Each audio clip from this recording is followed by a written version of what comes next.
Hey everyone, it's your buddy back again with another exciting fanfic. What if Naruto has limitless chakra in Chunin exams part 1? If you enjoy this story, make sure to hit that like button and subscribe to the channel for more fanfics like this. Now, let's dive right into the fanfic. Uzumaki Naruto vs. Inuzuka Kiba. HYA ha ha ha. It's like we've already won. So lucky, right Akamaru? Shut the hell up mutt. In the center of the stage, there stands two boys squaring off, getting ready to fight. The first is a scruffy feral-looking kid named Kiba Inuzuka. He is hailed from the famed Inuzuka clan, known for their fierce beast-like taijutsu style, that becomes even more vicious with the addition of their canine partnerships. The second is a shorter boy dressed in a bright orange jumpsuit, with even brighter blonde hair and distinct whisker marks. His name is Naruto Uzumaki. He is an orphan, and graduated dead last in the academy, but despite all this he still is a determined ninja, who never backs down, and isn't afraid of anything. Wait, what was that? Naruto always felt that he could push past anything in his life that was in his way as long as he stayed unwavering and true to his nindo. But today, Naruto had a feeling he was going to need more than that to be victorious. No one had to tell Naruto how bad off he was. He would admit himself that he soused in a lot of ninja arts. His taijutsu was rough and chaotic, but no matter how much he practiced without a genuine teacher, something that some of the people at the academy weren't, to point out his flaws and correct his stances, he couldn't improve on that point much. His genjutsu was basically hopeless, because no matter how good his control became, his chakra was too large and dense to do anything worthwhile. His ninjutsu was non-existent other than the academy required ones and the Kage Bushin, and that's only barely true since he couldn't make a regular clone to save his life. His chakra control was terrible because of his stupidly large supply. Any exercise he did no to help with that weren't producing any noticeable results. Naruto would go to the library to learn more things, but the selection of things a genin can read is low, plus he wasn't the biggest fan of books.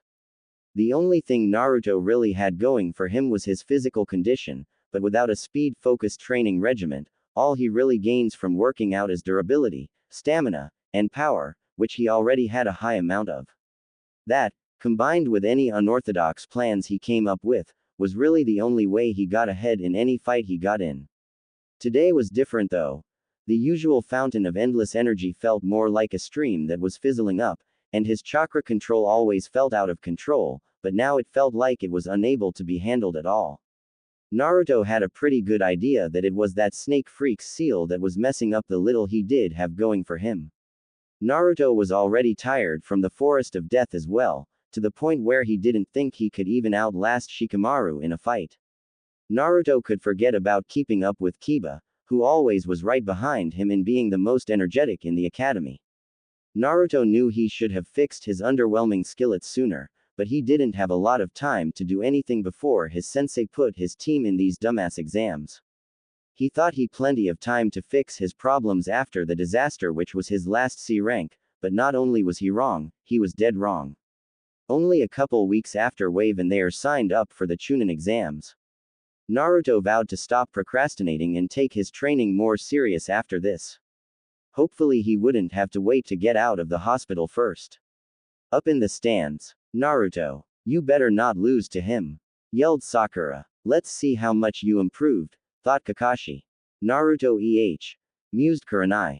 Sorry Kakashi, but he can't beat Kiba. That Naruto could never beat Kiba, said Ino. Hinata was conflicted about whether to cheer for her crush or her teammate. Most of the crowd felt that they already knew what the results were going to be, and they weren't going to be in favor for the blonde ninja. On the floor, hey, Akamaru, stay out of this. I won't need you to defeat this idiot, boasted Kiba. Don't get cocky, yelled Naruto. The decision by Kiba to not include Akamaru should have made Naruto's confidence sour, and if his only problem was his chakra and energy, it would have, but unfortunately it's not. Ever since the fight between his clones and the AIM team, Naruto has been feeling weird. His movements were strange, and his coordination different. It's like something unconsciously about his body was out of whack, but Naruto had no clue what it was. Naruto was sure of one thing though, it was something he could have done without during this fight. I'll be nice, and end this in one punch, proclaimed the Inuzuka. TCH. Hayate Gecko, the proctor for the preliminary rounds, put one of his hands up.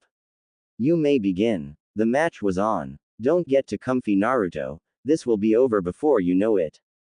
Kiba said. Then he got in a crouch on all fours. Imitation beast ninja art. 4 legs technique. Before Naruto's eyes, Kiba's appearance began to grow feral than he already was before, something which seemed akin to Naruto's own changes when he was influenced by the Kyuubi's chakra. After Kiba's transformation was complete, he immediately launched towards Naruto in a speed he couldn't hope to follow. Before Naruto knew it, Kiba was in front of him, and in prime position to attack. It's over. Kiba yelled, then he swung his clawed hands at Naruto's face. If you asked Naruto to explain what happened next, he wouldn't have been able to tell you. All he saw was Kiba directly in front of him, getting ready to strike, and the next thing he knew was he reacted and let his instincts take over, and now he was below Kiba, having ducked his swipe at him by a narrow margin.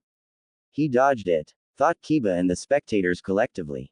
Naruto, deciding that it would be best to just go with what feels right, went with the flow, and quickly uppercut Kiba in his jaw. Naruto then, taking advantage of the Kiba's helpless state in the air, jumped up and landed a spinning kick into his stomach, launching his opponent back to the other side of the floor. Needless to say, everyone was stunned, and none more than Naruto himself. Up in the stands, how the hell did Naruto do that? It must be a trick, said Ino. Please, just because your teammates are lacking, don't think that applies to all of us. Sakura shot back. Sure, Naruto was annoying to Sakura at times, but he was still her teammate, and they went through a lot together. She would gladly root for him over anybody that wasn't on her team. Hell yeah, Naruto, make him eat dirt. He has definitely improved way past what I would have expected, thought Kakashi. I shouldn't be surprised though, experience is the best teacher a ninja can have. What the hell? Did that lazy ass actually turn out to be a good teacher? Wondered Kurenai. Whatever, it hardly matters. Once Kiba and Akamaru get serious, Naruto is done for. The rest of the audience shared a look of shock or interest. It seems this match would play out differently than anyone had thought. On the floor, Naruto was just as amazed as everyone else. He never could move like that, and even if he could, he didn't think he would have been able pulled it off now.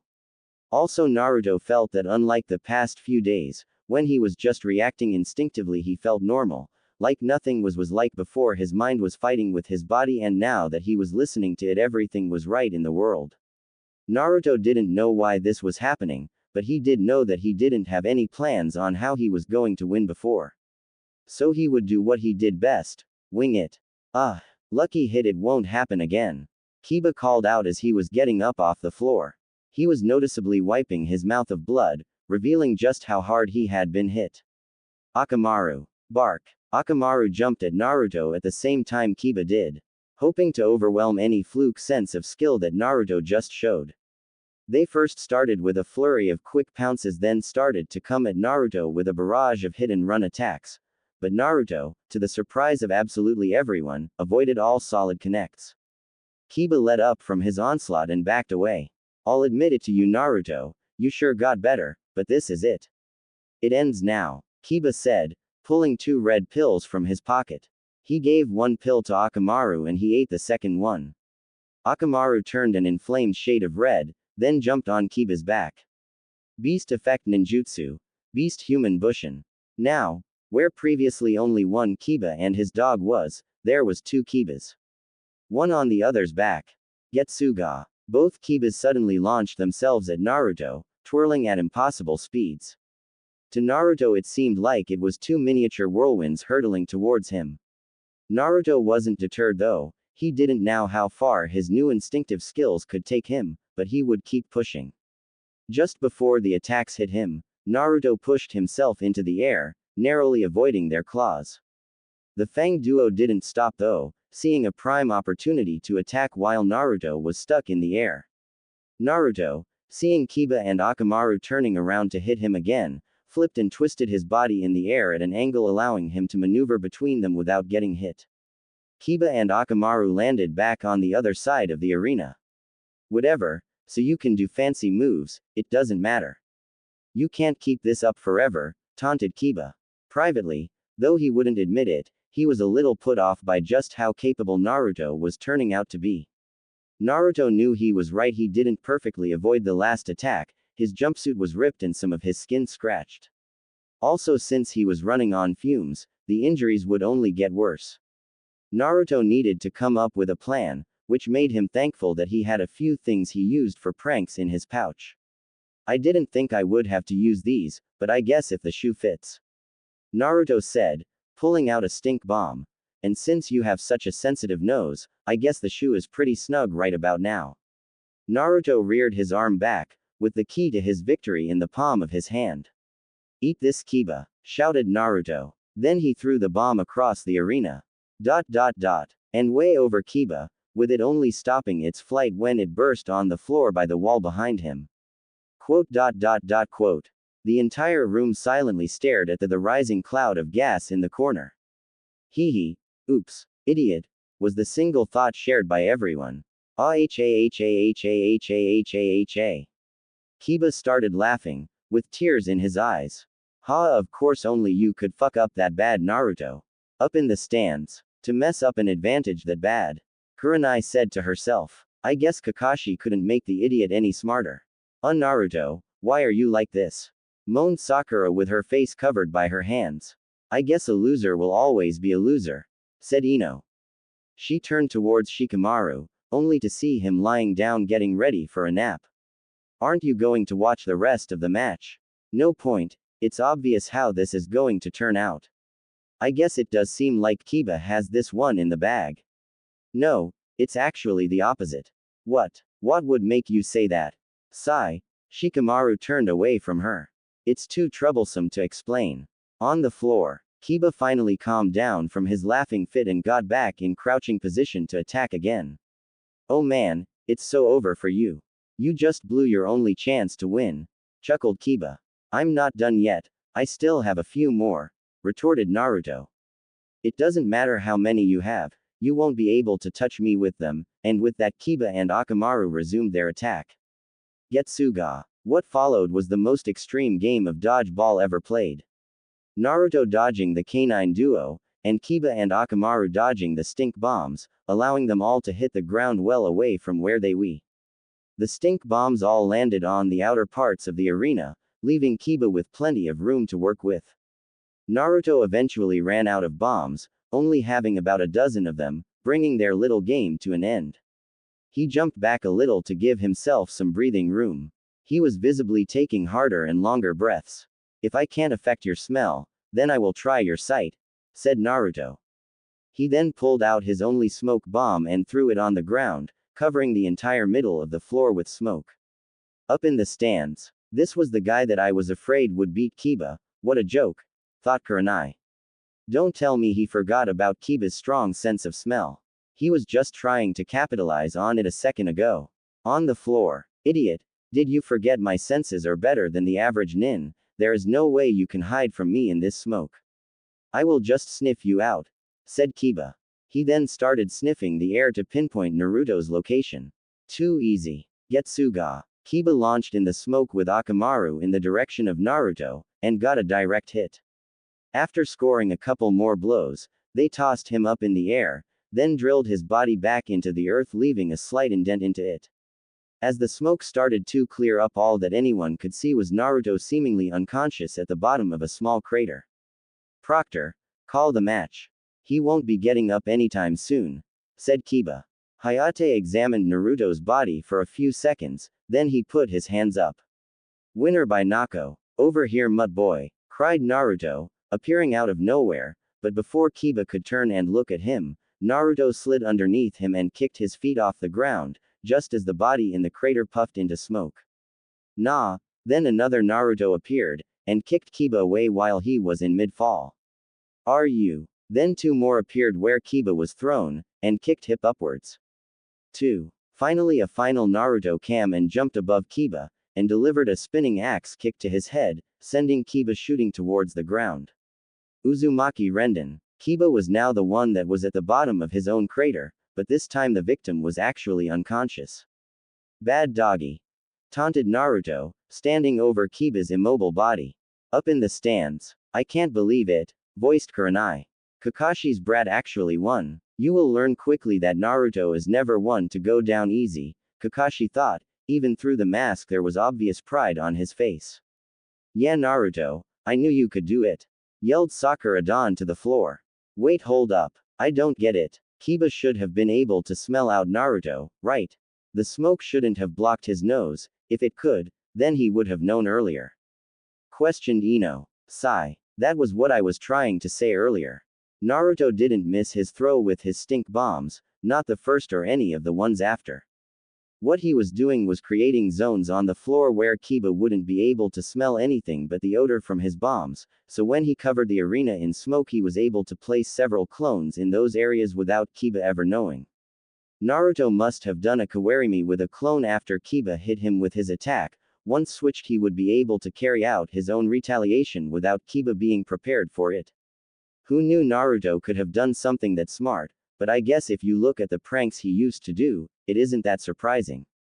Ino gave Shikamaru a surprised look, before changing to one of contemplation. I guess even Naruto improved after the academy. Quote, on the floor. Winner by knockout, Uzumaki Naruto.